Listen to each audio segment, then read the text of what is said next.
Hey, welcome once again to another edition of Hitting Heaven Hymn Book. I don't know if you've ever been hitting Heaven Hymn Book. It can do a lot of damage. But also, you will remember it.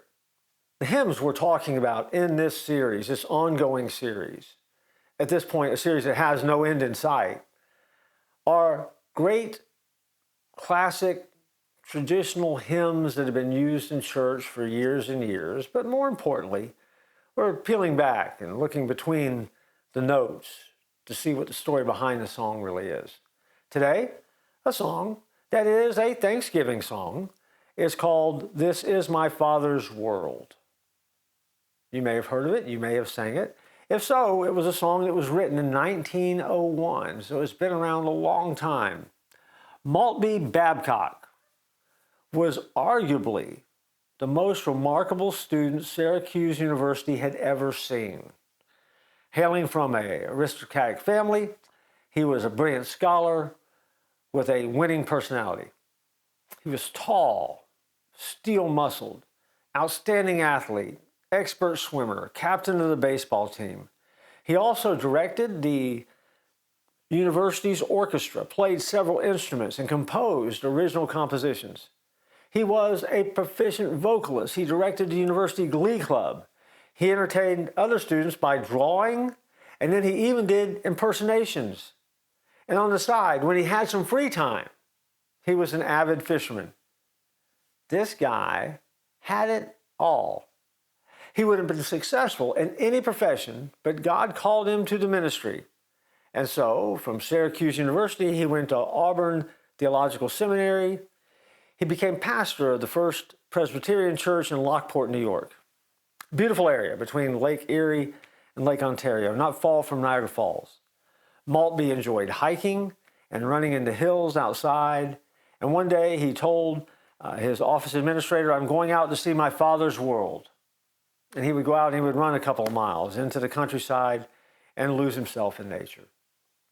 It was during his pastorate at Lockport that he wrote a 16-stanza poem. Each verse of the poem began with the phrase, "This is my father's world." In 1886, Maltby was called to the Brown Memorial Church in Baltimore.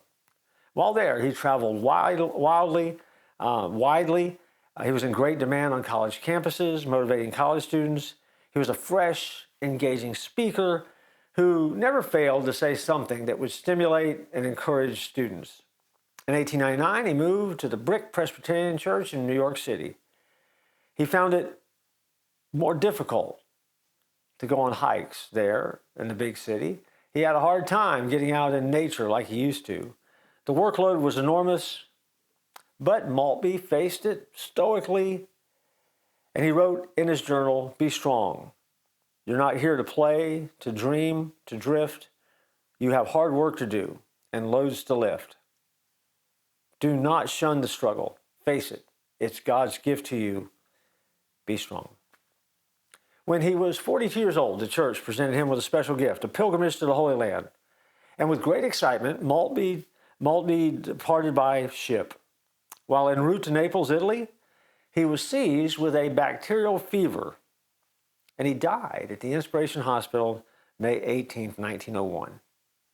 Now, I started by saying the hymn was printed in 1901 because it was after his death that the compiled writings were taken and looked at and sorted through, and they discovered that "This Is My Father's World" was a poem that resonated with everyone who read it and without a doubt needed to be made into a song. So, a song that is a classic in our hymn book never was heard as a hymn by the man who wrote it because he'd already gone on to be with Jesus and discovered that it was indeed his Father's world.